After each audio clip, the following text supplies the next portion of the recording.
నమస్కారం. టీవీ7 న్యూస్ కి స్వాగతం. ముందుగా ముఖ్యాంశాలు.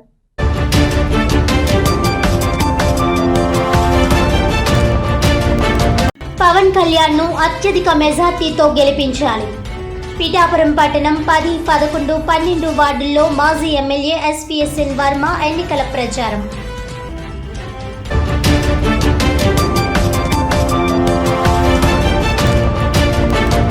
టీడీపీ, జనసేన, బీజేపీ కూటమితో తాడేపల్లి ప్యాలెస్ లో కలవరం.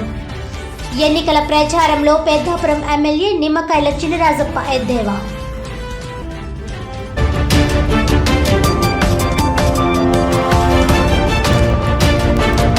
క్రమశిక్షణ, దాతృత్వం, ధార్మిక చింతనల కలయికే పవిత్ర రంజాన్. ఎన్నికల ప్రచారంలో కూటమి కాకినాడ సిటీ అసెంబ్లీ అభ్యర్థి వనమాడి కొండబాబు.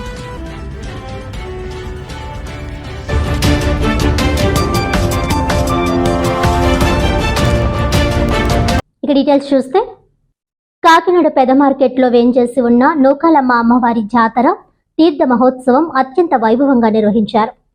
అధిక సంఖ్యలో భక్తులు అమ్మవారిని దర్శించుకుని తీర్థ ప్రసాదాలను స్వీకరించారు. ఈ సందర్భంగా ఆలయ కార్యనిర్వహణ అధికారిని ఎస్ సత్యవాణి మాట్లాడుతూ, దేవాదాయ ధర్మాదాయ శాఖ ఆధ్వర్యంలో అధికారుల ఆదేశాల మేరకు అమ్మవారి తీర్థానికి హాజరయ్యే భక్తులకు ఎటువంటి అసౌకర్యాలు కలగకుండా అన్ని ఏర్పాట్లను చేపట్టడం జరిగిందన్నారు. ఎండ తీవ్రతను దృష్టిలో పెట్టుకుని అధిక సంఖ్యలో త్రాగునీరు, మజ్జిగ చలివేంద్రాలు ఏర్పాటు చేయడం జరిగిందన్నారు. అలాగే శానిటేషన్ సిబ్బంది ఆధ్వర్యంలో ఎప్పటికప్పుడు ఆలయ ప్రాంగణాన్ని పరిశుభ్రం చేయడం జరుగుతుందని ఆమె తెలిపారు. ఈ కార్యక్రమంలో ఆలయ కమిటీ చైర్మన్ యాళ్ల పట్టాభి, దేవాదాయ ధర్మాదాయ శాఖ సిబ్బంది పాల్గొన్నారు.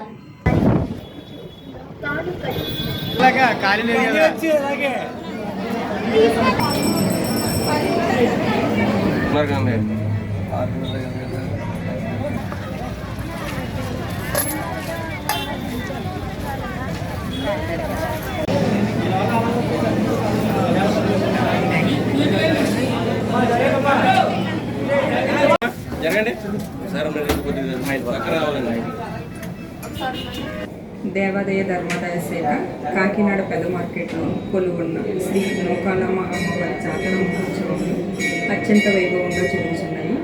ఈ జాతర కార్యక్రమంలో అత్యధిక మంది భక్తులు వచ్చి అమ్మవారిని దర్శనం చేసుకుంటున్నారు.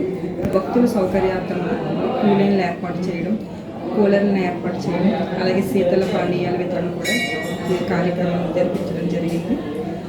అలాగే ఈరోజు ఈ జాతర మహోత్సవ కార్యక్రమంగా తీర్థం జరుగుతున్నది. సాయంత్రం 8:30 సిరిబా మహోత్సవ కార్యక్రమం కూడా అత్యంత వైభవంగా జరుగుతున్నది. ఈ జాతర మహోత్సవంలో తమ వంతు ఏర్పాట్లు అందించిన దాతలకు, గ్రామస్తులకు, ముఖ్యంగా మా డిపార్ట్మెంట్ వారికి కూడా మా హృదయపూర్వక నమస్కారం. కార్యక్రమం